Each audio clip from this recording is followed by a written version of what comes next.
Adding an aftermarket head unit is not only a great way to give your car's interior a facelift, but it can also add functionality to make your ride safer. In this video, I'll go over some of the features to look for and why they're worthwhile. If you're watching this on YouTube, I'll also have a link to our full selection down in the description, so make sure to click that and check them all out after the video. And don't forget, if you have any questions at all, you can always call in or chat with one of our experts online. You'll want to start your search by using the part finder in the car audio section on app.com. Entering the year, make, and model of your car is going to help determine what size head unit it can accommodate. There's two main types, single DIN and double DIN, with double DIN being the larger of the two. Once you know that, you can start to figure out what features you want.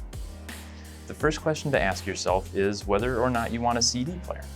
With streaming music becoming so popular, it's not really mandatory to have one anymore, but if you still have a big collection of CDs or your smartphone's data plan is maybe running a little low, having one still can come in handy. Then you'll want to decide if you want a touchscreen, and thankfully, now you have options available that'll fit both single and double DIN spaces. But there's two types of screens to choose from.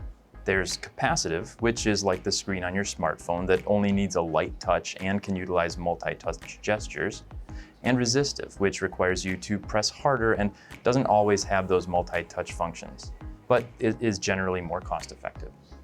A benefit both share, though, is the option to attach a backup camera. It's a great safety feature that lets you see what's going on behind you when you're backing your car up.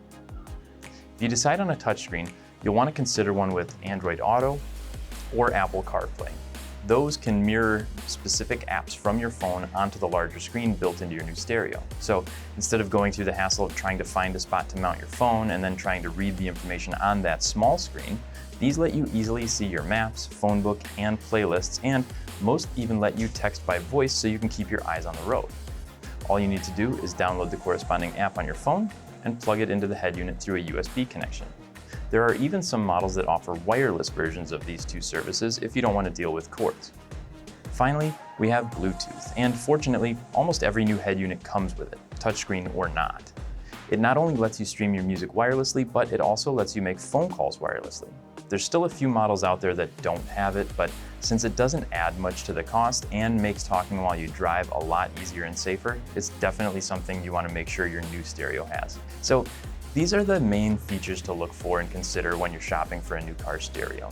Again, if you have any questions at all, be sure to contact our experts here at Apt. We're always happy to help. Thanks for watching, and we'll see you in the next one.